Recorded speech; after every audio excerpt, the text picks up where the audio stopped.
Ya ini. Baik, Assalamualaikum warahmatullahi wabarakatuh. Assalamualaikum warahmatullahi wabarakatuh. Waalaikumsalam warahmatullahi wabarakatuh. Selamat siang, salam sejahtera untuk kita semua. Om Swastiastu, Namo Buddhaya, salam kebajikan dan salam Pancasila. Salam Salam Pancasila. Pancasila ya. Yang kami hormati Profesor Dr. Aristianto Nugroho, beliau sebagai penguji ahli 1. Kemudian Pak Dr.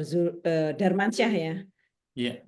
MAKAKCE sebagai penguji ahli 2 dan rekan promotor Bapak Dr. Insinyur Zulkifli MM sebagai kopromotor dan saya sendiri sebagai promotor dan sekaligus ketua sidang. Hari ini ya sudah hadir bersama-sama kita Bapak Sandi Setiadi, NPM 512 12 31014, angkatan 18. Waduh. Semangat, Pak. Ya. Jadi ada 2 sesi. Sesi yang pertama Bapak presentasi 15 sampai 20 menit ya, Pak, karena ini seminar hasil ya. Iya. Nah, kemudian nanti sesi berikutnya dari para penguji dan promotor akan memberikan pertanyaan, klarifikasi dan masukan kepada Pak Sandi Setiadi. Semangat, Pak. Silakan presentasinya. Monggo. Baik, izinkan share screen terlebih dahulu.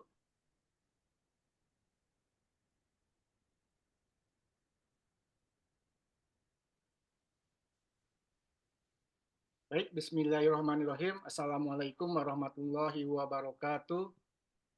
Salam. Alamin. Wa bihi nasta'inu ala umuri dunya waddin. Wassalatu wassalamu ala asrofil anbiya wa mursalin wa ala alihi wa sahbihi ajmain. Rabbi sholli shodri wa yassir amri wa luqdatan lisani yafqahu qawli. Rabbana atina min ladunka rahmatan wa hab lana min amrina rasada. Yang saya hormati Ibu Profesor Dr. Sriwidya Stuti, SEMM MSI, sebagai Ketua Sidang dan sebagai Ketua Program Studi Doktor Ilmu Ekonomi Sekolah Pascasarjana Universitas Pancasila, sekaligus sebagai promotor disertasi saya. Yang saya hormati Bapak Dr. Darmansyah, MACA, sebagai Sekretaris Program Studi Doktor Ilmu Ekonomi Sekolah Pascasarjana Universitas Pancasila, sekaligus sebagai penguji 2. Yang saya hormati Bapak Profesor Dr. Insinyur Aristianto Nugroho, MM, IPU, CMA, MSS sebagai penguji 1. Yang saya hormati Bapak Dr. Insinyur Zulkifli, MM, SCM sebagai promotor disertasi saya, serta Bapak Ibu yang saya banggakan. Pertama-tama mari kita panjatkan puji dan syukur kehadirat Allah Subhanahu wa taala yang telah memberikan rahmat dan nikmat-Nya. Izinkan pada kesempatan ini saya Sandi Setiadi dengan nomor NIM 5121231014 untuk mempresentasikan seminar hasil penelitian disertasi dengan judul Green Marketing dalam Pengembangan Green Tourism menuju keberlanjutan pada wisata alam hijau di Jawa Barat. Adapun latar belakang penelitian dilihat dari grafik banyaknya usaha objek daya tarik wisata komersial menurut jenis usaha di Indonesia dari tahun 2021-2022, dilihat di antara daftar objek daya tarik wisata komersial ada daya tarik wisata alam di mana secara pertumbuhan hanya mencapai 4,7%. Jadi paling kecil di antara objek daya tarik wisata komersial yang ada di Indonesia. Kemudian kalau dikaitkan dengan tren data pengguna internet dan media sosial di Indonesia tahun 2024, itu pengguna media sosial di Indonesia kurang lebih ada 139 juta jiwa. Jadi kalau dibandingkan dengan populasi masyarakat Indonesia, itu pencapaiannya yang pengguna media sosial ada di angka 49,9%. Di mana media sosial ini merupakan platform digital yang sangat berpengaruh dalam menyebarkan informasi dan membangun kesadaran wisatawan dalam wisata ramah lingkungan. Selanjutnya, adapun grafik jumlah wisata alam di Jawa Barat tahun 2023 ada 162 yang dikelola oleh Dinas Perhutani, kemudian 138 dikelola oleh stakeholder lainnya, dan ada beberapa yang dikelola oleh Taman Gunung Salak, Taman Gunung Pangrango, Taman Gunung Ciremai, sampai ke BKSD dan APL. Ada 2 jenis jasa lingkungan kawasan hutan, yaitu kawasan hutan dan luar kawasan hutan yang ada di wisata alam di Jawa Barat. Kemudian dilihat dari perkembangan pariwisata November 2023 bahwa kunjungan wisatawan mancanegara dan kunjungan wisatawan Nusantara ini pertumbuhan kalau dibandingkan 2022-2023 untuk mancanegara di angka 10%, kemudian di wisatawan Nusantara di angka 11%. Jadi kalau saya kaitkan dengan jumlah kunjungan wisatawan di Jawa Barat dari tahun 2019 sampai 2023 itu pertumbuhannya fluktuatif. Di tahun 2019-2020 ini penurunan sangat signifikan dikarenakan terjadinya COVID-19, tetapi pasca COVID mulai naik 100%, tetapi di tahun 2022-2023 peningkatannya hanya 11,7%. Tentunya peningkatan yang kecil, tapi kalau dikaitkan dengan wisatawan mancanegara dan wisatawan Nusantara selama masa kunjungannya itu hampir sama, yaitu di angka 11%. Hal ini yang menjadi fenomena dari isu keberlanjutan, kemudian dari isu global warming, dan isu dampak negatif dari pariwisata terhadap lingkungan. Selanjutnya, adapun gap riset dalam penelitian disertasi saya ini, yang pertama, isu-isu keberlanjutan dalam strategi pemasaran masih sedikit dilakukan, sehingga pengetahuan tentang praktek pelaksanaan dari green marketing masih terbatas dipahami untuk masing-masing dari marketer dan pembuat kebijakan. Kemudian hasil temuan beberapa penelitian bahwa sosial media tidak berpengaruh signifikan terhadap keputusan wisatawan ramah lingkungan dalam memilih destinasi wisata. Selanjutnya, demikian halnya dengan destination image secara langsung tidak berpengaruh dalam menentukan kunjungan wisata ramah lingkungan. Selanjutnya, pemahaman persepsi wisatawan terhadap konsep pembangunan pariwisata yang berkelanjutan masih rendah dan pengaruh negatif terhadap keputusan berkunjung wisatawan ramah lingkungan, dikutip dari beberapa artikel jurnal. Selanjutnya, adapun pembatasan masalah dalam penelitian disertasi saya ini, yang pertama, penelitian ini merupakan kajian bidang pariwisata yang difokuskan ke dalam wisata alam. Penelitian ini dilakukan di wilayah Provinsi Jawa Barat, khususnya wisata alam kawasan hutan. Kemudian adapun karakteristik sampelnya atau responden adalah wisatawan lokal yang telah berusia minimal 17 tahun dan telah berkunjung kepada wisata alam masa kunjungannya. Selanjutnya, adapun rumusan masalah dari penelitian disertasi saya ini, mohon maaf, tidak saya sebutkan satu persatu dikarenakan waktu. Ada 13 rumusan masalah yang saya sampaikan di penelitian ini, tentunya ada 9 pengaruh langsung dan 4 pengaruh tidak langsung. Kemudian, adapun tujuan penelitian hampir sama dengan rumusan masalah, ada 13 tujuan penelitian, dari 9 pengaruh langsung dan 4 pengaruh tidak langsung. Selanjutnya, untuk kebaruan riset atau novelty utama dari penelitian ini adalah pendekatan dan penerapan green marketing dalam peningkatan wisata hijau sebagai konsep triple bottom line, people, planet, dan profit, menuju keberlanjutan pariwisata. Selanjutnya, adapun tinjauan pustaka grand theory yang menjadi dasar dalam disertasi saya ini adalah teori sustainability tourism, kemudian green tourism, kemudian ada green marketing, selanjutnya ada sosial media, ada destination image, dan tourist perception. Saya ambil dari beberapa artikel jurnal penelitian yang mendukung penelitian disertasi saya. Sama halnya dengan penelitian terdahulu, saya ada 23 penelitian terdahulu yang saya gunakan untuk mendukung penelitian disertasi saya ini, sehingga didapatkan state of the art-nya berdasarkan penelitian terdahulu di atas, maka dengan fokus peneliti adalah pada green marketing dalam pengembangan green tourism untuk keberlanjutan wisata alam hijau di Jawa Barat. Diharapkan dapat menjadi temuan baru yang belum pernah dilakukan dalam penelitian yang sama sebelumnya. Selanjutnya, kerangka penelitian dan hipotesis itu ada 4 variabel eksogen, ada 1 variabel endogen, dan ada 1 variabel intervening. Dengan hipotesis ada 13, tentunya ada pengaruh langsung dan pengaruh tidak langsung. Kemudian metode penelitian, dikarenakan penelitian ini memiliki populasi yang tidak terbatas, makanya menggunakan pengambilan sampel non-stokastik dengan metode component sampling.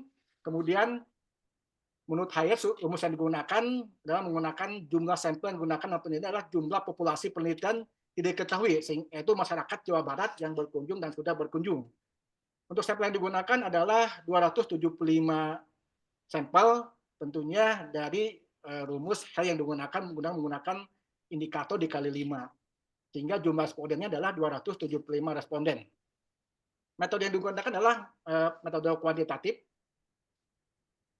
Selanjutnya di bab 3 ada metode analisis data, tentunya dengan menggunakan instrumen penelitian kuesioner, kemudian uji validitas, kemudian menggunakan uji reliabilitas. Dan untuk analisis datanya ada analisis statistik deskriptif, kemudian ada analisis statistik inferensial dengan menggunakan SEM Smart PLS untuk menguji hipotesis. Selanjutnya masuk ke bab 4, hasil penelitian dan pembahasan di analisis statistik deskriptif, di mana analisis statistik deskriptif ini mulai dari pengumpulan data, kemudian melakukan pengolahan dan penyajian, sehingga didapatkan tanggapan responden atas setiap variabel. Dari setiap variabel didapatkan skornya, menunjukkan bahwa tanggapan responden tentang setiap variabel penelitian ada di kategori baik. Dari hasil pengolahan data yang disajikan pada tabel tersebut dapat diketahui bahwa persentase skor maksimal untuk variabel sosial media adalah paling tinggi dibandingkan variabel lainnya, yaitu 82,5%. Selanjutnya masuk ke analisis statistik inferensial, di mana pengujian model pengukuran atau model untuk convergent validity itu dilihat dari hasil loading faktor. Setiap variabel itu sudah memenuhi syaratnya, yaitu di atas 0,7 dan bisa dikatakan valid datanya. Kemudian dilihat dari nilai applied variance expected atau nilai AP-nya, bahwa aturannya yaitu harus di atas 0,5. Dari hasil uji olah data itu rata-rata setiap variabel sudah di atas 0,5. Jadi kalau dilihat dari loading faktor estimasi, bahwa persyaratan loading faktor dan nilai AP-nya seluruh variabel manifest sudah dinyatakan memenuhi persyaratan convergent validity dari hasil olah data, walaupun ada beberapa indikator yang di drop karena tidak sesuai dengan uji validitas seperti itu. Selanjutnya masuk ke diskriminan validity. Jadi diskriminan validity ini dilihat dari nilai cross loading faktor korelasi setiap konstruk laten untuk indikator yang bersesuaian lebih tinggi daripada konstruk lainnya, sehingga dapat disimpulkan bahwa indikator-indikator yang digunakan untuk mengukur variabel laten telah memenuhi syarat. Jadi rata-rata sudah di atas dari konstruk yang sebelumnya. Untuk uji reliabilitas, dari hasil pengujian nilai composite reliability dan combat alpha dengan ketentuan untuk combat alpha harus di atas 0,6 dan untuk composite reliability-nya di atas 0,7. Sehingga dapat disimpulkan bahwa data reliable yang menunjukkan bahwa semua indikator memiliki konsistensi dalam mengukur masing-masing variabel. Selanjutnya masuk ke analisis model struktural atau inner model. Jadi untuk pengukuran model struktural ini adalah menguji pengaruh satu variabel laten dengan variabel laten lainnya. Pengujian dilakukan dengan menilai nilai patch yang untuk melihat apakah pengaruh tersebut signifikan atau tidak. Jadi untuk nilai T dapat diperoleh dengan melakukan bootstrapping. Jadi sehingga didapatkan dari hasil olah datanya muncullah nilai T depresiasinya di sini. Nilai T ya. Baik, selanjutnya masih di inner model, uji signifikan jalur patch. Jadi dari 9 pengaruh langsung didapatkan nilai original sampel sampai ke nilai p-value-nya. Kemudian kalau dikaitkan dengan hipotesis, ada 9 pengaruh langsung, 9 pengaruh langsungnya, 4 diantaranya tidak berpengaruh dan 5 berpengaruh positif. Secara hipotesis dari hasil uji signifikasi jalur PET dilihat dari nilai T statistik dan p-value. Selanjutnya masih di inner model, masuk ke uji R-square. Dilihat dari nilai square variabel green tourism sebesar 0,629 yang menunjukkan bahwa variabel green tourism dapat dijelaskan sebesar 62,9% oleh variabel green marketing, sosial media, destination image, dan tourist perception. Sedangkan nilai square variabel sustainability sebesar 0,663 yang menunjukkan bahwa sustainability dapat dijelaskan sebesar 66,3% oleh variabel green marketing, social media, destination image, dan tourist perception. Jadi kalau dilihat dari kategori, nilainya ada di angka sedang. Selanjutnya dilihat dari prediktif relevansi, nilai prediktif relevansinya dicapai angka 0,784, berarti di atas 0 dan mendekati angka 1. Hal ini memberikan bukti bahwa model memiliki prediktif relevansi yang baik. Masih di analisis statistik inferensial, kalau saya lihat hubungan pengaruh langsung dan tidak langsung dari tabel berikut ini, bahwa ada 4 pengaruh tidak langsung, 3 diantaranya itu hasilnya lebih besar dibanding pengaruh langsung. Kemudian kalau dikaitkan dengan specific indirect effect atau pengaruh tidak langsungnya, ada 2 yang berperan dan 2 tidak berperan menggunakan mediasi green tourism. Sehingga secara keseluruhan untuk specific indirect effect ini pada green marketingnya ada yang berperan dan tidak berperan. Dilihat dari nilai T statistik dan p-value. Masuk ke hasil penelitian dan pembahasan, kebaharan dari penelitian ini adalah pendekatan dan penerapan green marketing dalam peningkatan wisata hijau sebagai konsep di bottom line, planet, people, profit menjadi penting dalam konteks keberlanjutan pariwisata. Melalui penelitian yang menghubungkan variabel green marketing, media sosial, citra destinasi, dan persepsi wisatawan, ditemukan bahwa pendekatan ini mampu mendorong green tourism sebagai model pariwisata yang lebih berkelanjutan. Beradaan media sosial berperan dalam menyebarkan informasi ramah lingkungan sehingga menarik wisatawan dengan kepedulian terhadap isu keberlanjutan. Kemudian, penelitian ini memperkenalkan inovasi dalam penerapan green marketing yang tidak hanya fokus pada aspek promosi lingkungan, tetapi juga membangun hubungan yang lebih kuat dengan masyarakat sekitar dan pelaku wisata. Melalui pendekatan yang menyatukan people, planet, dan profit, strategi ini memberikan pendekatan holistik yang relevan bagi pengelola wisata alam. Dengan mengintegrasikan variabel tersebut, penelitian ini menawarkan pandangan baru mengenai bagaimana wisata hijau dapat menjadi pilar keberlanjutan bukan hanya dari segi ekonomi tetapi juga sosial dan ekonomi. Terakhir, kesimpulan, penelitian ini mengkaji pengaruh pemasaran hijau, media sosial, citra destinasi, dan persepsi wisatawan terhadap green tourism dan keberlanjutan pariwisata alam di Jawa Barat. Hasil analisis menunjukkan bahwa media sosial dan citra destinasi berpengaruh positif terhadap green tourism. Sementara pemasaran hijau dan persepsi wisatawan tidak signifikan untuk keberlanjutan media sosial, citra destinasi, dan green tourism memberikan pengaruh positif. Namun green tourism tidak sepenuhnya mampu memediasi pemasaran hijau dan persepsi wisatawan.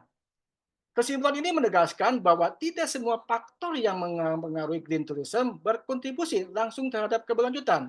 Oleh karena itu, diperlukan upaya strategis yang melibatkan Dinas Kehutanan, pelaku usaha, dan masyarakat untuk meningkatkan kesadaran terhadap pembahasan hijau dengan memperkuat efektivitas program-program pariwisata keberlanjutan wisata alam dapat diwujudkan, khususnya di Jawa Barat.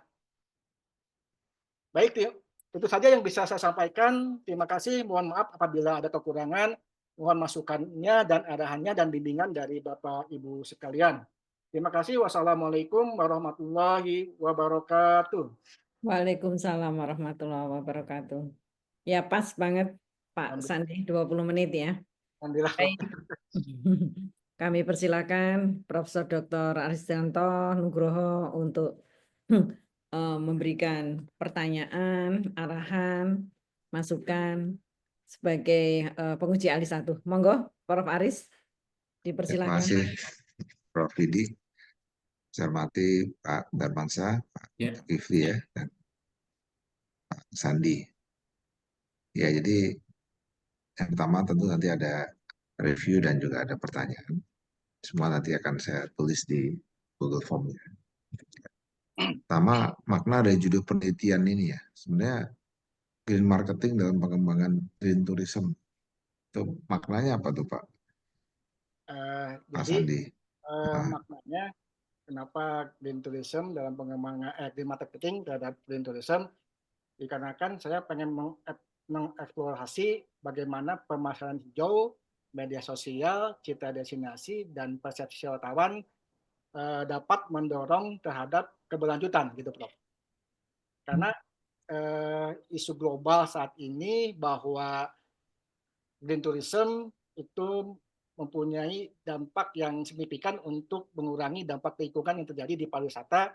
Kemudian ada isu global warming juga, dan bagaimana cara agar green marketing itu mempromosikan mengenai green tourism dengan terintegrasi dengan media sosial, citra destinasi, dan persepsi wisatawan. Itu makna yang saya tangkap, Prof. Ya, terus karena menurut saya kan masih confusing atau apa ambigu gitu ya. Nah ini kan ada hubungan mediasi ya yang belum dimasukkan dalam judul penelitian ya.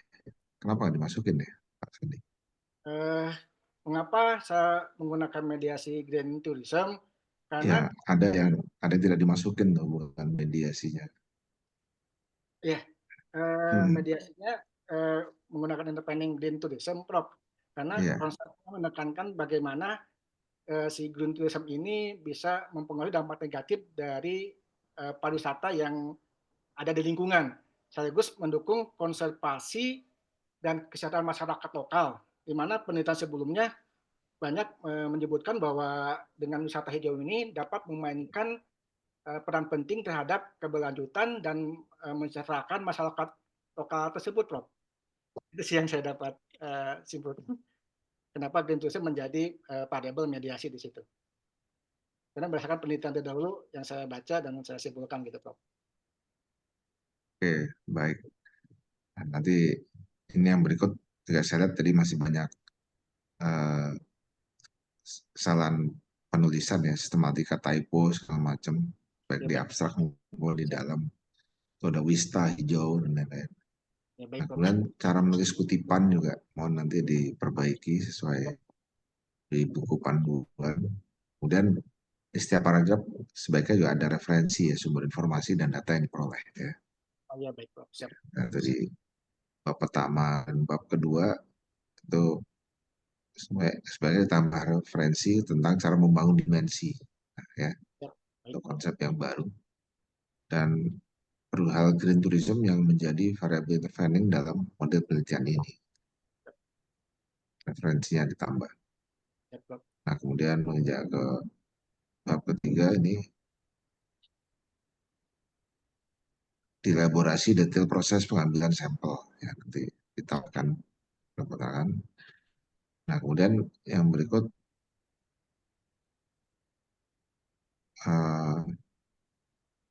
juga ditambah penjelasan metode apa yang dipakai untuk membangun dimensi baru ya, sesuai dengan judul penelitian itu. Sampai juga tadi kan ada dampak langsung dan tidak langsung yang digunakan untuk mengukur variabel mediasi kan. Bisa nggak kita sampaikan penjelasannya? Baik, Prof. Kamu.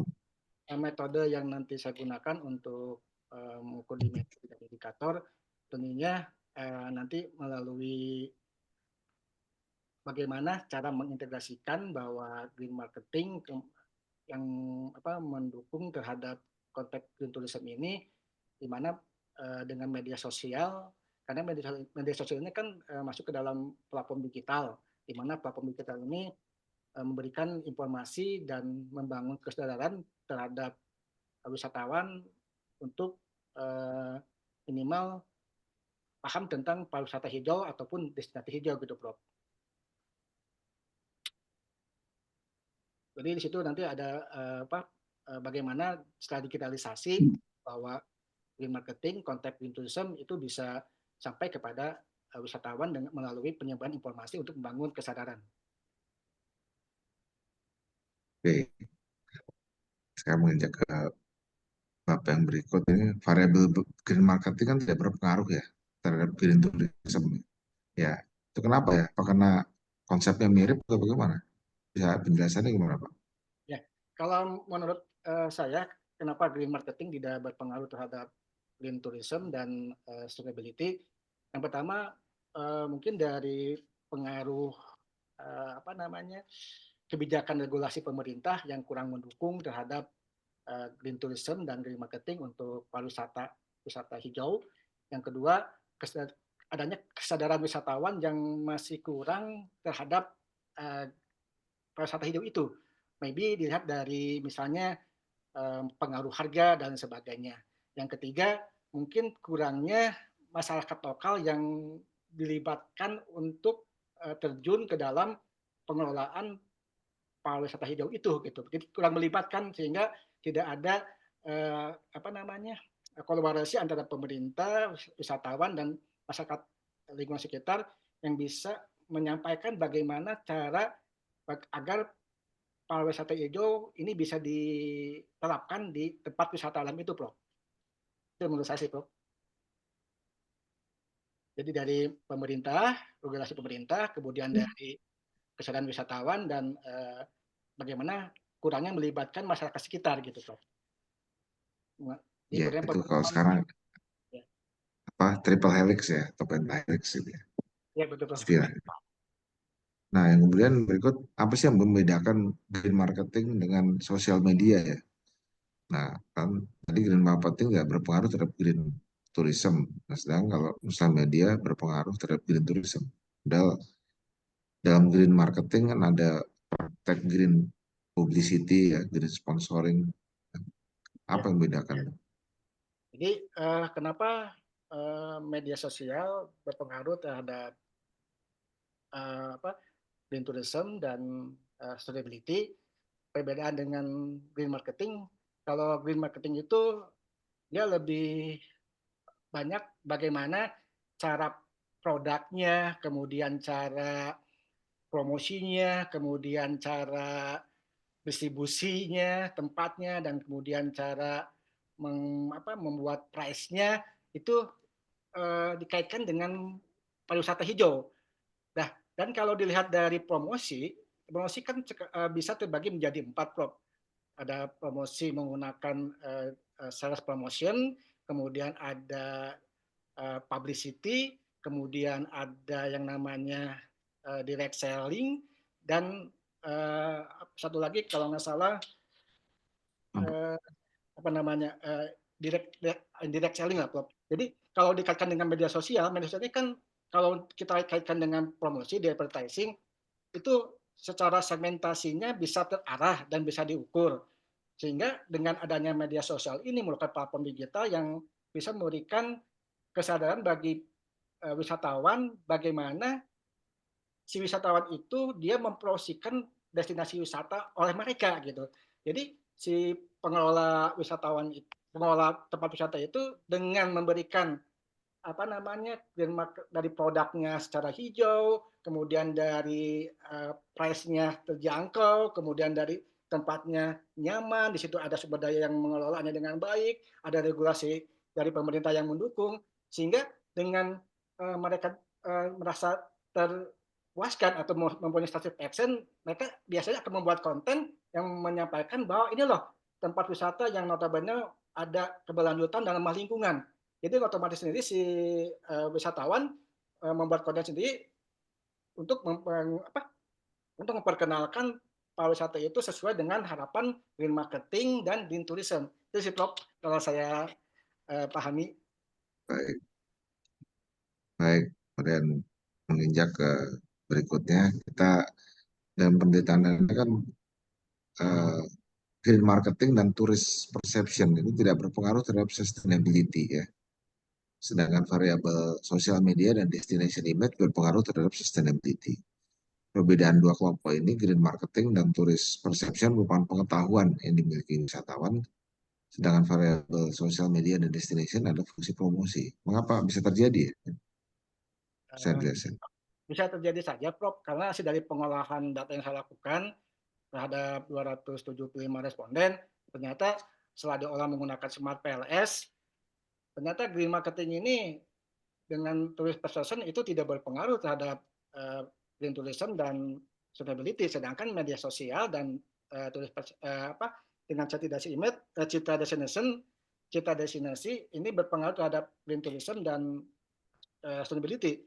Di situ ada dua yang saya mau sampaikan. Yang pertama, karena green marketing ini biasanya masih ada pengelola tempat wisata ataupun kesadaran wisatawan yang masih kurang. Bagaimana sih cara mereka untuk membuat green marketing ini dia mendukung terhadap green tourism?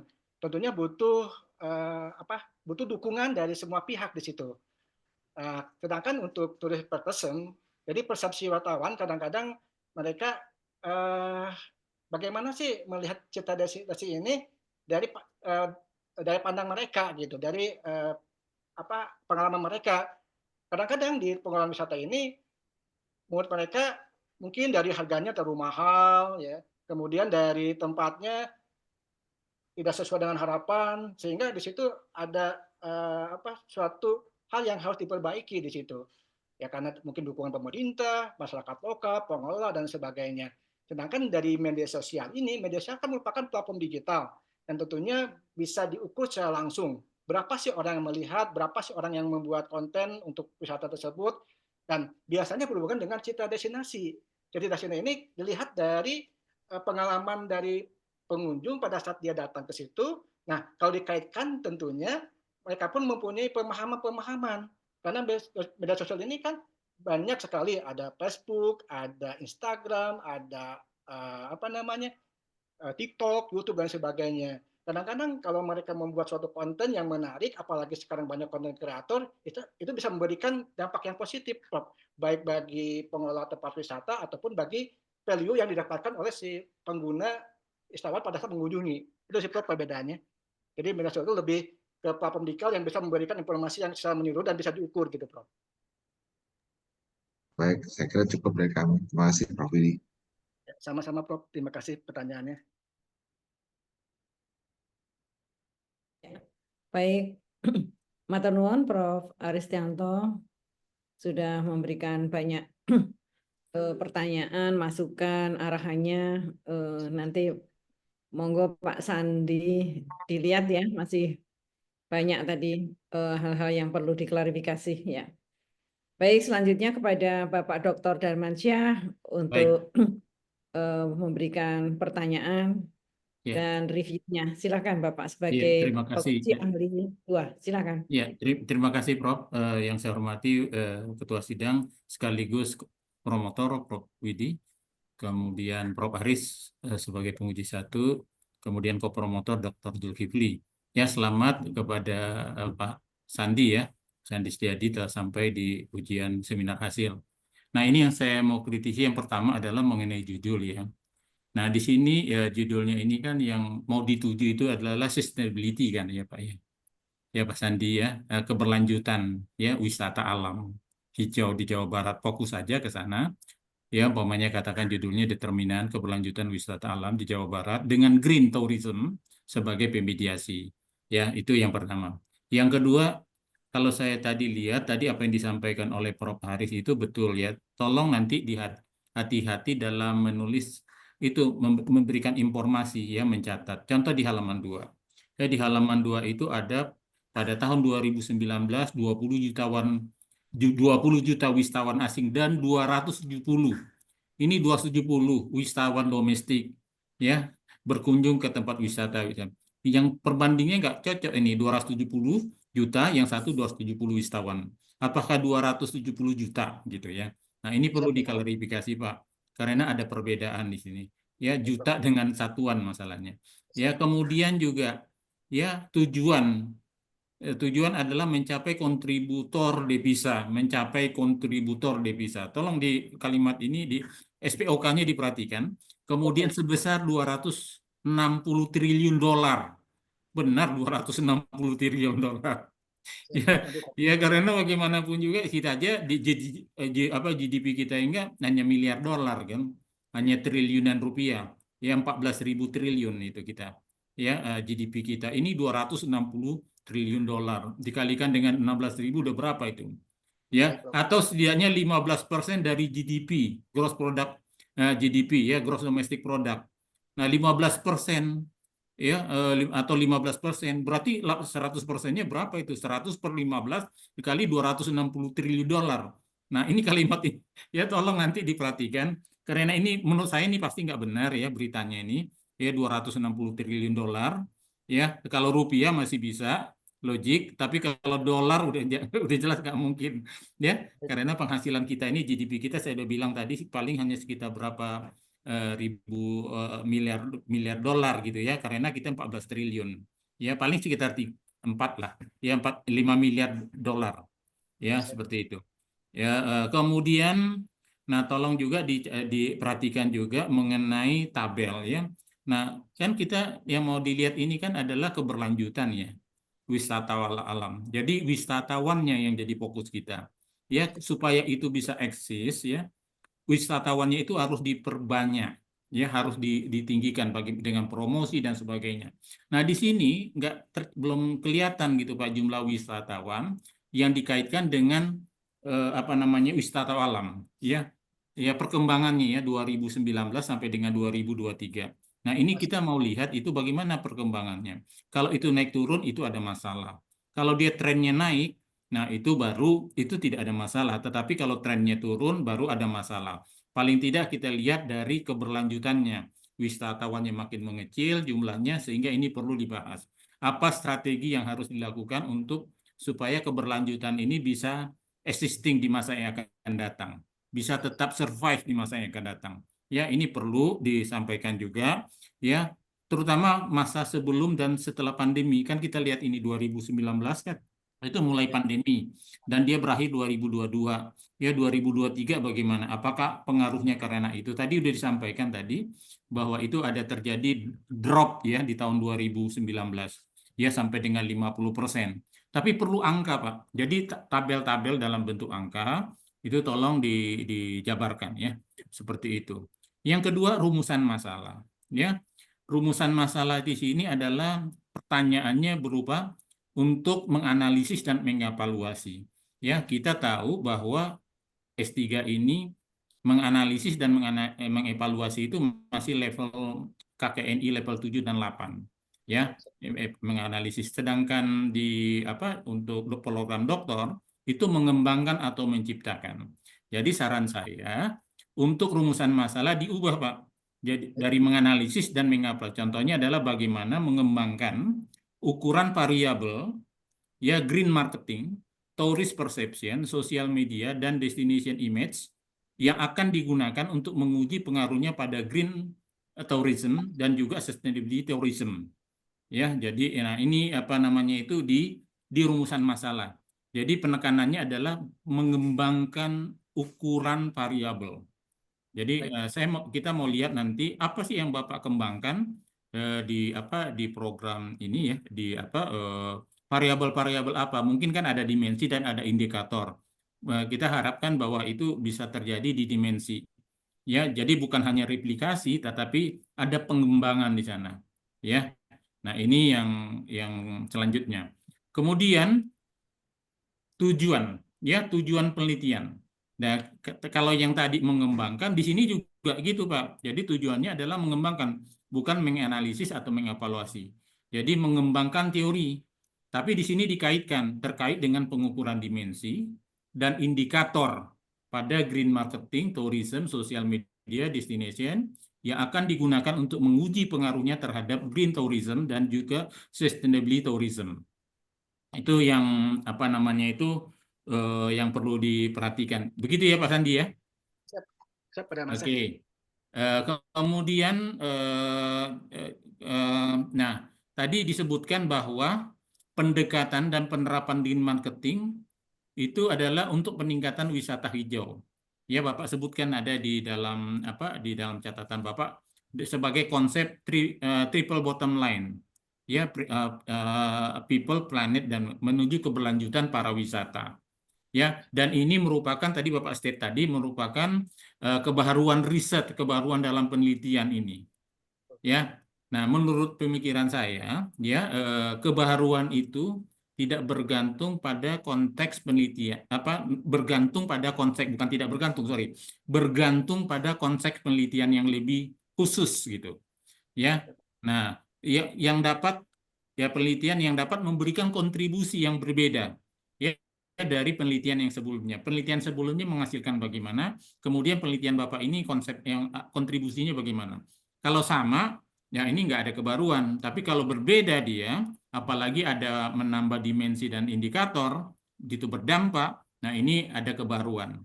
Ya, kebaruan itu bisa dilihat dari hasil kontribusi yang diberikan, bermanfaat nggak dia bagi masyarakat, bagi bangsa, bagi negara, bagi perusahaan dan sebagainya. Kalau ada kontribusi itu berarti ada kebaruan.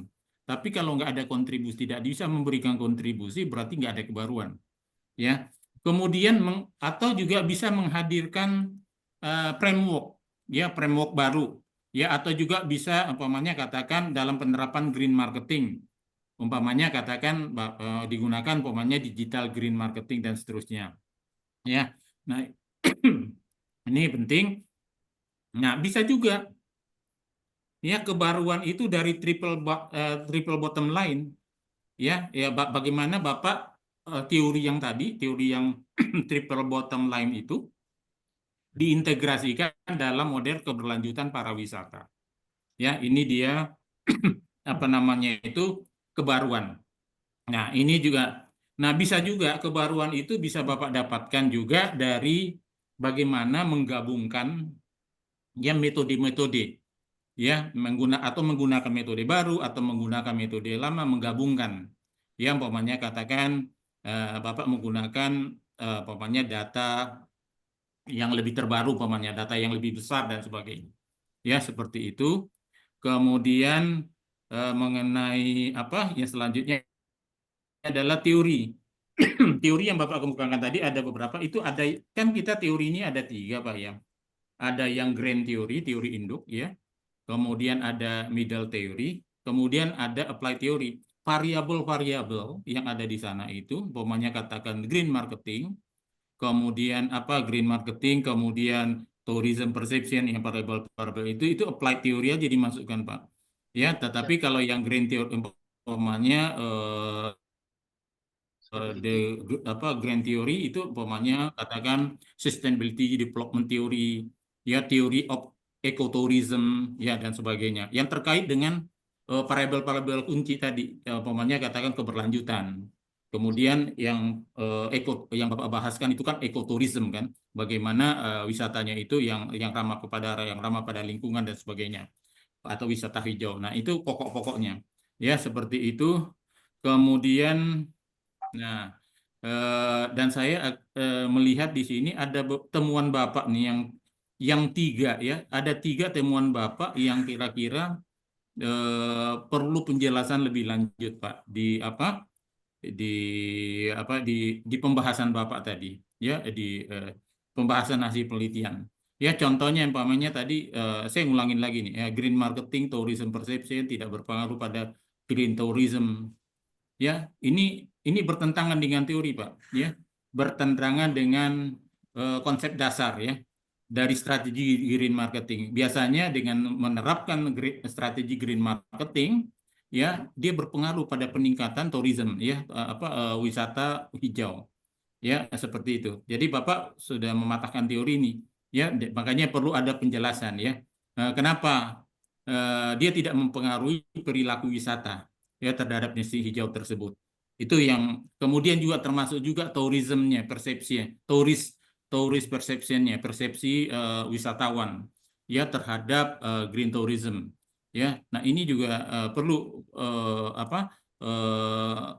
penguatan teori dari Bapak. Kenapa Bapak ini bertentangan dengan teori? Yang kemudian green marketing juga Pak. Yang kedua adalah temuan green marketing dan tourism tidak berpengaruh pada sustainability. Nah ini perlu dijelaskan juga, perlu mendapatkan perhatian dari Bapak ini, ya, daripada peneliti. Kenapa? Karena ini dalam kedua variabel ini pentingnya, ya, penting dalam hal untuk keberlanjutan, ya, mendorong keberlanjutan, ya, pariwisata yang ada di wisata alam, ya, dengan green marketing yang bagus, dengan strategi yang bagus, tourism persepsi yang baik, ini sustainability, ya, wisatawan akan berkunjung ke sana. Ya, kenapa tidak berpengaruh? Apakah mungkin, ya, ini perlu juga dilihat unit analisisnya. Saya mau tanya, unit analisisnya siapa Pak? Unit analisisnya ini, apakah masyarakat, wisatawan, ataukah pengelola destinasi, ataukah pemerintah? Jadi untuk unit analisisnya adalah responden yang sudah berkunjung dan lagi berkunjung Pak Darmansyah. Jadi Yang sedang berkunjung gitu, responden wisatawan yang sedang berkunjung ke sana atau yang pernah berkunjung. Yang sudah berkunjung dan pernah berkunjung ke tempat wisata yang saya fokuskan di situ gitu, Pak Darmansyah. Oke. Ya mungkin mereka, ya Bapak bisa aja tanyakan nanti, mungkin mereka nggak, kalau umpamanya dalam green marketing nggak terlalu fokus, ya, atau turis persepsi juga nggak mungkin, bisa aja mereka lebih memperhatikan kebersihan, ya bisa aja, ya, turis itu lebih senang itu kebersihan, kemudian keamanan, kenyamanan. Nah itu yang dipentingkan memang prioritas, ya, meskipun marketingnya bagus tapi kalau dilihat nggak bersih, kotor, kemudian nggak aman juga, banyak yang bermasalah lah di sana, ya. Kemudian yang lain-lain lah, faktor-faktor yang dirasakan dia merasa tidak happy di sana, dia mungkin nggak tertarik untuk berkunjung lagi ke sana, ya, sustainability-nya akan menurun. Tetapi dari hasil penelitian yang tadi, ya dia meningkat kan, langsung meningkat jadi 100%, dari 50 jadi 100, kemudian 120. Kan mengalami pertumbuhan itu, ya, mengalami pertumbuhan wisatawannya. Tetapi kenapa nggak berpengaruh? Saya juga heran nih, ya, pertumbuhannya naik, ya, signifikan, bahkan ada yang 100%, ada yang 20%, naik, dia tumbuh. Tapi ketika diinterview, ketika ditanyakan tentang green marketing, dia tidak. Apakah salah gitu ya? Mungkin apakah respondennya kurang tepat gitu ya? Kurang tepat ya. Nah, wisatawan ini kan ada dua Pak ya, ada wisatawan domestik. Bapak tekannya kemana? Ada wisatawan mancanegara, wisman. Bapak lebih banyak mana nih proporsinya? Saya ke domestik. Domestik, Pak Dokter. Domestik, ya. Kan ada juga kan, orang asing kan ada juga kan, tapi Bapak nggak sebar ya. Ya, Jadi sebar memang orang asing. nggak disebar, hanya di domestik ya. Nah, apalagi di domestik Pak, di domestik ini kan berarti tumbuh dia Pak. Ya, dari hasil penelitian tadi, dari hasil data yang Bapak sampaikan kan ada peningkatan tuh, ya, kunjungan wisatawan dari 47 juta, kemudian turun 28 juta 2020, naik lagi 57 juta. Kemudian 2022 naik lagi 106 juta. 2023 naik lagi 118 juta nih. Catatan saya nih, tabel 11. Ya, saya lihat situ dia tumbuh kan, tapi tidak berpengaruh. Nanti coba Bapak nanti cek lagi. Yang ketiga, temuan tourism tidak memediasi hubungan green marketing tourism terhadap terhadap tourist perception dan sustainability. Nah, ini juga secara konseptual ya, secara teori ini kita tahu bahwa green tourism ini sebagai istilahnya bridging ya, sebagai jembatan ya, potensial untuk menghubungkan green marketing ya green marketing dan persepsi wisatawan dengan keberlanjutan. Nah, ini Bapak perlu harus elaborasi lagi nih, Pak. Ya, jangan sampai umpamanya ada kontradiksi, ada kenaikan tetapi tidak berpengaruh. Mestinya ini berpengaruh semua, mesti sebetulnya ya. Kecuali jumlah wisatawannya menurun. Ya, kalau jumlah wisatawan menurun, memang ini berdampak. Dia nggak lihat tuh green tourism, dia nggak lihat itu mengenai tourist perception, ya, karena memang dia turun, ya, faktanya. Tetapi sekarang kan enggak, dia naik kok. Kenapa ini nggak berpengaruh? Makanya agak berbeda juga nih. Ya, Bapak perlu klarifikasi tentang itu. Ya, kemudian apalagi di sini ini ada banyak juga di sini. Catatan dari saya. Nah, ini juga perlu mungkin ada beberapa faktor mungkin yang tadi nanti Bapak coba lihat itu list dari kuesioner Bapak dari masing-masing variabel dimensinya mungkin bisa ditambah mengenai tentang pendidikan mereka, bagaimana pengelolaan sampah ya dan sebagainya. Ya, itu juga bisa juga umpamanya katakan regulasi dan sebagainya ya. Nah, kemudian ada pertanyaan lagi Pak mengenai tentang sampel Pak. Bagaimana Bapak mendistribusikan kuesioner tersebut kepada responden? Ya, karena kita tahu bahwa di Jawa Barat itu kan ada 27 kabupaten kota tuh. Ya, daerah pariwisatanya katakan kalau separuh aja yang punya destinasi wisata ada 14 gitu. Bagaimana cara mendistribusikannya? Karena jumlah sampel Bapak di sini respondennya ada 275. Iya, 355. Ya. 275 ya, 275. Ya, silakan Pak. Bagaimana Bapak mendistribusikannya itu? Baik, terima kasih pertanyaannya Pak Darmansyah. Saya mendistribusikan pertanyaan saya kepada kedua 75 responden. Yang pertama, kan saya fokusnya itu di pariwisata kawasan hutan ya, Pak Darmansyah. Iya, nah, kawasan hutan ini itu hanya ada di 17. Jadi ada 16 kabupaten dan 1 kota. Oke. Iya. Fokuskan ke satu tempat wisata setiap masing-masing kota dan kabupaten. Apalagi saat ini kan sudah menggunakan digitalisasi ya, Pak Darmansyah. Ada platform digital WhatsApp, kemudian di situ ada grup. Ya, nah saya sebarkan itu pertama melalui grup WhatsApp saya. Kebetulan saya dulu kuliah di Bandung, Prof, di 3 Teknik Manajemen Industri. Dimana saya waktu itu ikut namanya Mapala, tapi Mapalanya bukan di kampus, di luar kampus, dan sekarang masih eksis gitu ya, dan sering berhubungan. Dan saya pun dapat informasi mengenai wisata itu dari Dinas Kehutanan, yang tentunya teman saya di situ banyak gitu, Prof. Nah, tentunya saya menyebarkan kebetulan teman-teman saya itu ada di hampir 16 dan 1 kabupaten itu, Prof. 16 kabupaten dan 1 kota. Ya sebarkan. Di situ ada beberapa responden yang lulusan S1, SMA, kemudian ada yang S2 gitu. Nah, jadi setelah saya sebarkan di platform digital saya, WhatsApp, kemudian melalui jaringan lainnya, sehingga didapatkan itu 377 sebenarnya. Karena kan harus lebih besar kalau memang sampel kita misalnya 275, ternyata setelah saya sebar, hasilnya menjawab itu 377.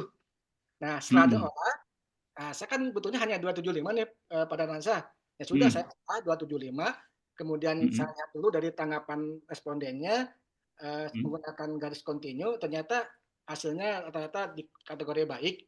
Nah, tapi ada suatu hal yang di green marketing ini, yang dari hasil tanggapan responden, dari pricing-nya itu kurang nilainya nggak terlalu besar gitu, hanya di angka 70-an lah gitu.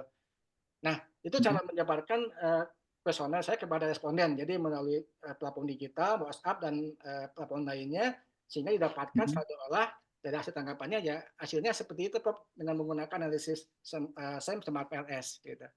Ya, mengenai ini Pak, mengenai pemilihan responden itu batas usia, kemudian penghasilan, sudah berkeluarga atau tidak, pendidikannya apa Bapak sampaikan nggak? Bapak masukkan usianya berapa tahun, pendidikan apa, Iya. kemudian sudah menikah apa belum gitu, Nah, Prof.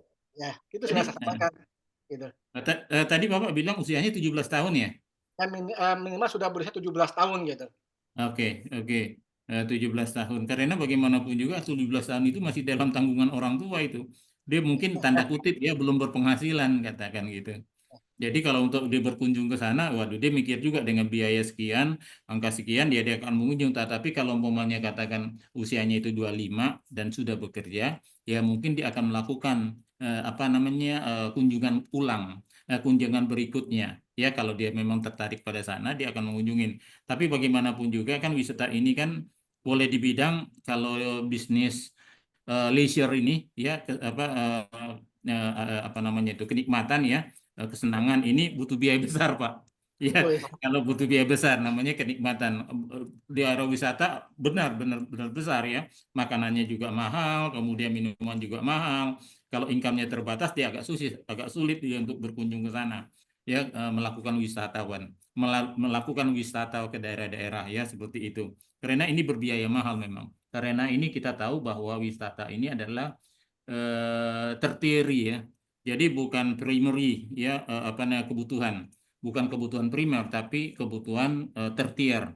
Ya, kalau sekunder masih bagus. Ya, kalau uang berlebih baru dia melakukan suatu wisata. Ya, nanti Bapak bisa bisa lanjutkan di ini apa namanya itu di pembahasan tadi pembahasannya saya pikir tolong nanti dikaitkan juga dengan teori dan fakta yang di lapangan gitu ya.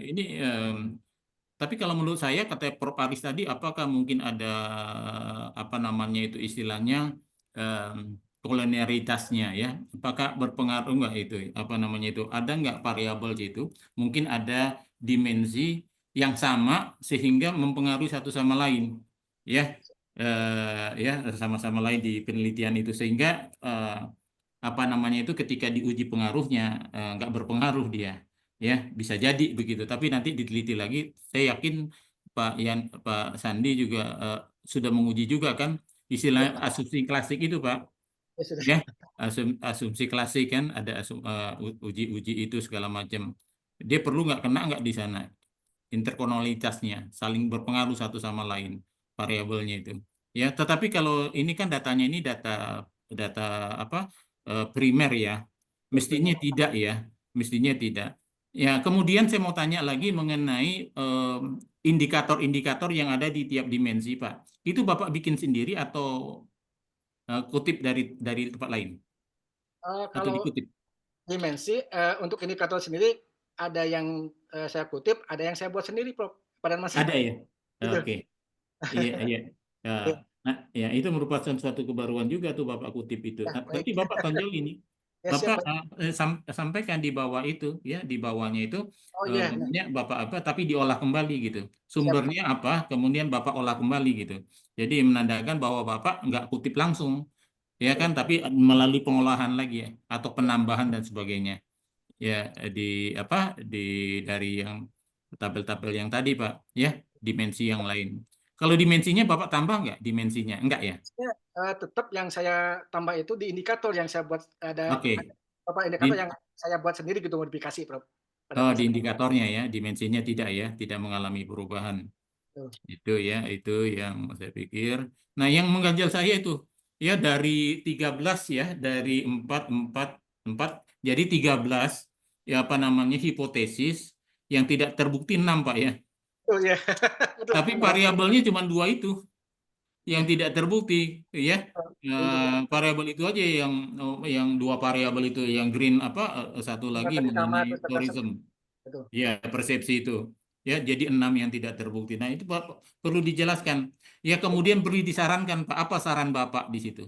Ya, karena tidak terbukti apa yang harus dilakukan di saran penelitiannya. Ya, jadi kalau yang terbukti mungkin Bapak nanti tambahkan implikasi dari penelitian tersebut. Umpamanya kepada sektor pariwisata, masyarakat, setempat, pemerintah daerah, ya, organisasi, kepariwisataan dan sebagainya. Itu yang dari saya, catatan dari saya. Demikian yang bisa saya sampaikan. Saya kembalikan kepada promotor, kepada ketua sidang, Prof. Widi. Iya, promotor juga. Iya, promotor Iya. ya, tapi fungsinya ketua sidang nih. Ya. Terima kasih Pak Ya, Dr. Darmansyah, sudah rinci sekali Pak Sandi sehingga harus meyakinkan nih nanti nih, pada saat ujian naskah ya disempurnakan ya. Baik, selanjutnya kepada Bapak Dr. Zulkifli sebagai kopromotor. Monggo Pak masukannya, silakan Bapak. Baik, Ketua Sidang, Prof. Budi, Pak Prof. Aris, Pak Dr. Darmansyah, Pak Sandi, tentu selaku kopromotor kita mengucapkan terima kasih atas masukan-masukan dari para penguji untuk kesempurnaan, dan mungkin nanti dicatat Pak Sandi bisa minta rekamannya ya, maupun nanti ada surat paper dari para penguji untuk kita jadikan buat perbaikan buat menuju nanti ke sidang tertutup. Ada beberapa hal sebetulnya masalah tujuan silakan saja nanti ditambahkan pengembangan ya. Cuman memang di dalam pengelola data statistik mungkin nggak ada istilah pengembangannya, tapi nanti Pak Sandi dari hasil penelitian kan ada konseptual yang bisa dilakukan. Nah itu mungkin konseptual itu yang Bapak tuangkan dalam itu pengembangannya Pak. Ya, artinya menyangkut grant marketing dan menyangkut masalah sustainability di pariwisata Pak. Poinnya ke sana Pak. Artinya konsepnya nanti yang Bapak kembangkan dari hasil penelitian. Kemudian berikutnya yang jadi sorotan adalah masalah tidak berpengaruh. Ini kan mungkin anomali. Nah, betul memang perlu penjelasan lebih lanjut, baik background teori maupun juga nantinya di fenomenanya seperti apa.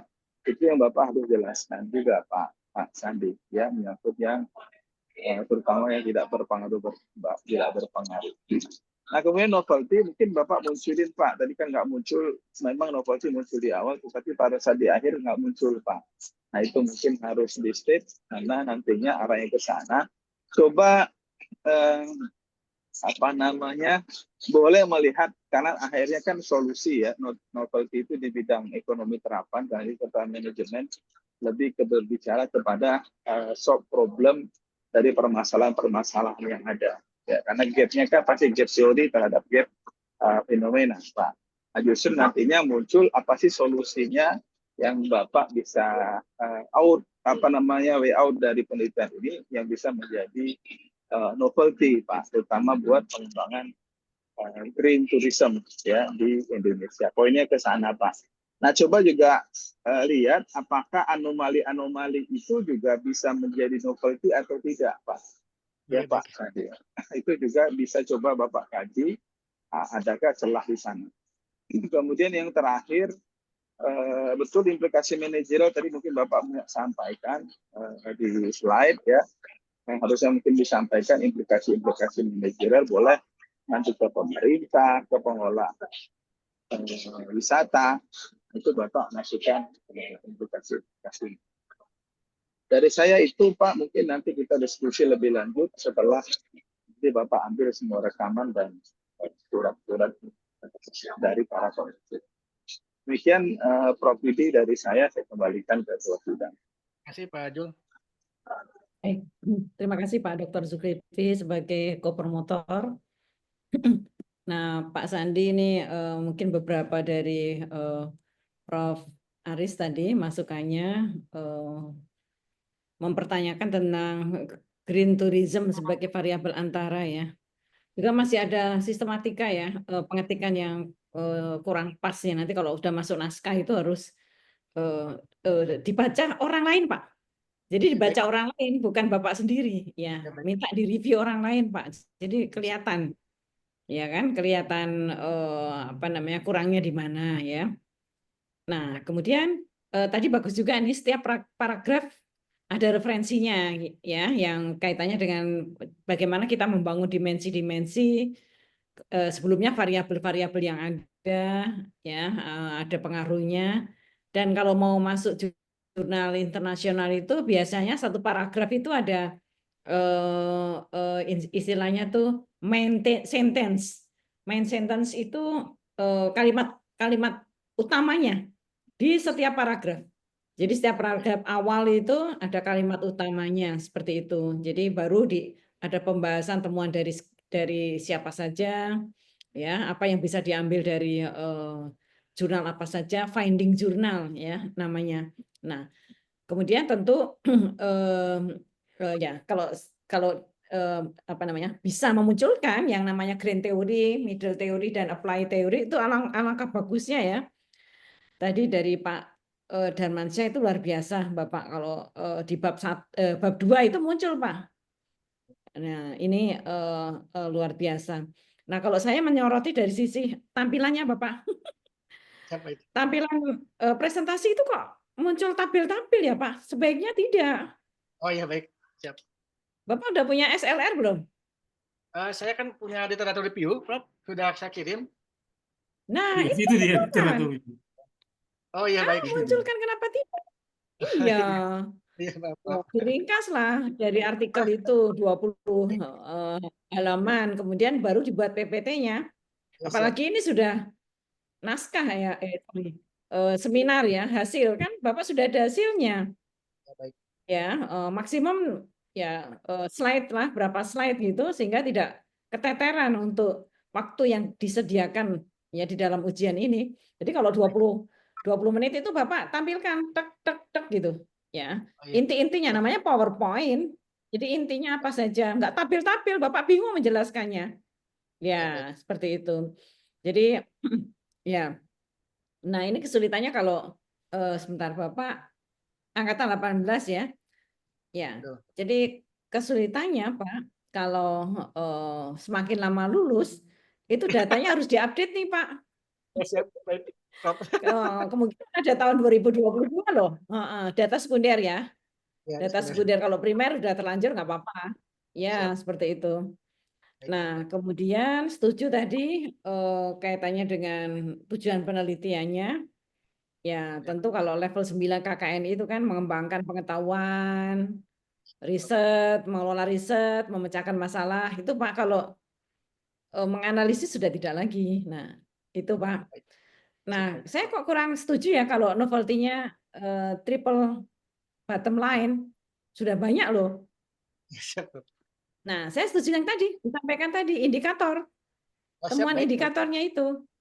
Atau bahkan Bapak, ya, mungkin Bapak juga bisa bahas itu. Tadi kendalanya apa? Kaitannya dengan masyarakat yang nggak mendukung misalnya, tourism based community. Itu juga bisa dibahas di sini. Ya, jadi teori-teori atau ya apa namanya kondisi real di bisnis tourism itu bisa memperkaya pembahasan Bapak ya. Apalagi tadi masih banyak ya variabel-variabel yang menurut penelitian Bapak itu tidak berpengaruh, harus di counter check juga. Jangan yang ada pengaruhnya semua di counter check dengan jurnal. Justru pada saat kita SLR itu mana yang berpengaruh, mana yang tidak itu harus dikumpulkan semua, Pak. Oh, baik, siap. Ya, harus ada di dalam penelitian terdahulu. Di jurnal apa, sebutkan referensinya, ya. Nah, itu yang apa namanya? Yang mendukung dan tidak mendukung itu harus ada. SLR-nya itu. Ya, nanti kan kita gali apa sebabnya. Ya kan? Nah, kemudian saya kembali ke ini pemilihan sampel. Convenience sampel itu metode pemilihan sampel yang paling rendah. Sulit untuk digeneralisasikan. Istilahnya tadi convenience. Di teman-temannya kirim saja. Bias, Pak. Lebih banyak bias. Nah, sehingga terbukti tadi hasilnya juga kurang memuaskan kita. Nah, seperti itu. Confidence sampling itu kelemahannya adalah tadi sulit untuk digeneralisasikan temuannya nanti. Nah, kecuali kalau purposive sampling, Bapak tentukan respondennya adalah wisatawan yang sudah pernah berkunjung 2-3 kali. Responden yang apa namanya, yang dituju atau wisatawan yang menjadi responden kita adalah yang paham ya tentang ramah lingkungan. Kalau nggak paham ngapain ngisi? Nah, seperti itu. Jadi ya tidak di awal. Nah, kemudian baru Jadi ada apa namanya batasan ya untuk menentukan sampel. Ya, batasan untuk menentukan sampelnya itu jelas gitu. Nah, sebentar saya bicara tentang model ini. Bapak bikin modelnya. Masalah utamanya di mana ya, Pak? Masalah utamanya di ini Prof. Jadi pengelolaan tempat wisata alam itu belum maksimal untuk keberlanjutan wisata alam gitu Prof. Jadi keberlanjutannya sih Variabel yang jadi masalah apa? sustainability yang Nah, bagian. itu maksudnya. Oh ya, siap. Ya, keberlanjutan destinasi wisata atau wisata alam di situ ya kan? Ya, betul Nah, Prof. itu yang menjadi Z, Pak, Oh, itu jet. letaknya. Itu jet ya. Baik. Ya, karena Bapak kan belum bahas tentang ini, tentang persamaan strukturalnya belum ada. Oh ya, yang Structural regresinya. equation modeling, SEM-nya. Z sama dengan A plus BX1 plus BX2, X-nya berapa, 3 sampai 4 itu. Oh, Y siap. sama dengan gitu. Ya ini kan, karena ini parsial semua Pak. Parsial semua kan. Begitu. Iya. Nah, jadi apa namanya, Bapak harus membahas itu, karena kan SEM. Ya, Siap. harus ada persamaan strukturalnya. Itu bisa dibahas Pak. Baik. Ya. Bagaimana kan oh ya, tadi di bab 3 desain penelitiannya deskriptif, kuantitatif, verifikatif ditambah Pak. Sudah saya tulis di situ nanti ada. Baik, Nah, Prof. itu ya, jadi harus di counter check ya Pak dengan jurnal-jurnal yang berlawanan. Oh, siap. Ya. Jadi jurnal yang berlawanan di bab 3 bab 2 itu ada penelitian terdahulu boleh yang tidak berpengaruh dan tidak berpengaruh gitu. Nah, itulah yang namanya sistematik literatur review-nya. Nah, itu bisa memperkaya pembahasan Bapak. Nggak apa-apa, nggak berpengaruh. Tapi menurut penelitian yang sudah yang terdahulu memang ya nggak ada pengaruhnya ya beberapa variabel, apalagi ada variabel penting tuh tadi. Ya. Sebagai antara kan green tourism ya. Green tourism ya sebagai variabel antara menuju ke sustainability gitu.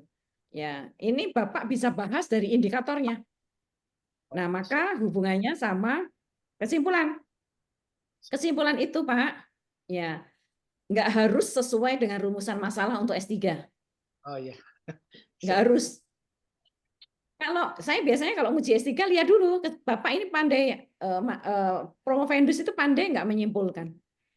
Bahkan kesimpulan itu, ya kan, bisa detail sampai indikatornya, nggak dimensi lagi, sampai indikatornya, penyebabnya itu, ya penyebab, ya ada dampaknya, ya kalau masih berpengaruh itu bahasa statistiknya ya, berdampaknya, ya misalnya seperti itu. Nah itu lebih canggih adalah, ya kalau S1 rumusan masalah 10, ya teorinya 10, pembahasannya 10, kesimpulannya 10. Nah, S2 boleh 8. S3 kalau rumusan masalah 10 boleh hanya 3, no problem. Tapi Bapak secara general mampu mengupas ya kan?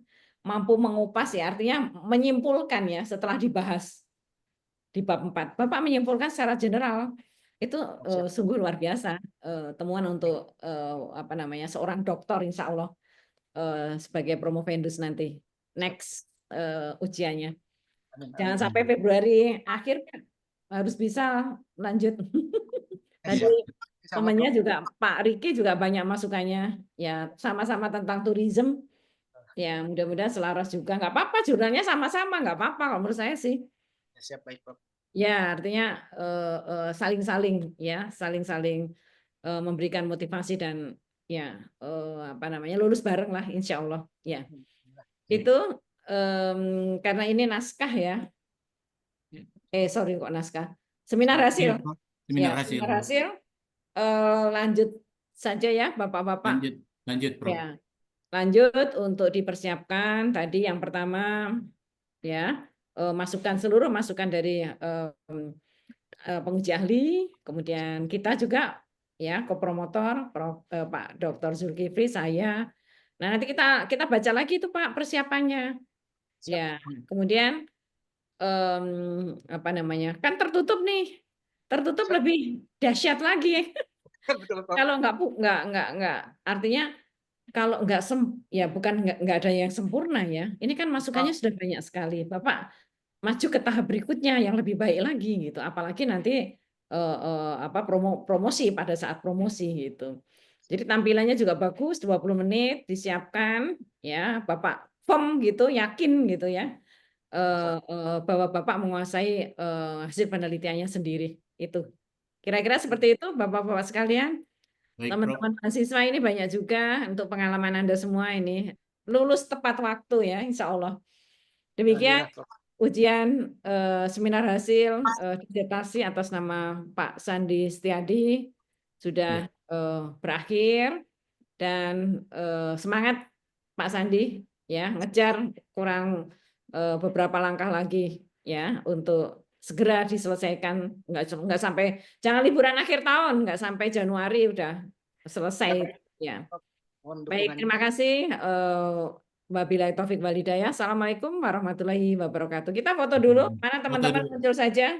Rame-rame potong padi. Ya, baik, Prof. 1, 2, 3, salam Pancasila. Pak Riki ada tuh, deg-degan juga tadi ya. Pak Sugi, Pak Toha, Pak Rashid, rajin juga Pak Trisno. Besok ketemu ya Pak. 1, 2, 3, salam Pancasila. Pak Rio, ya. Salam Pancasila. Makasih banyak. Sehat selalu. Ya, Terima Prof. kasih. Di ujian-ujian berikutnya ya. Makasih, lulus tepat waktu, hebat. Assalamualaikum, salam sehat. Ya, Prof. Salam. Terima kasih ya. Terima kasih Pak Zulkifli, Pak Pak Zul, Sandi. makasih Pak Datansyah. Ya Ya, tadi sukses, pamit Prof. Pak Ari.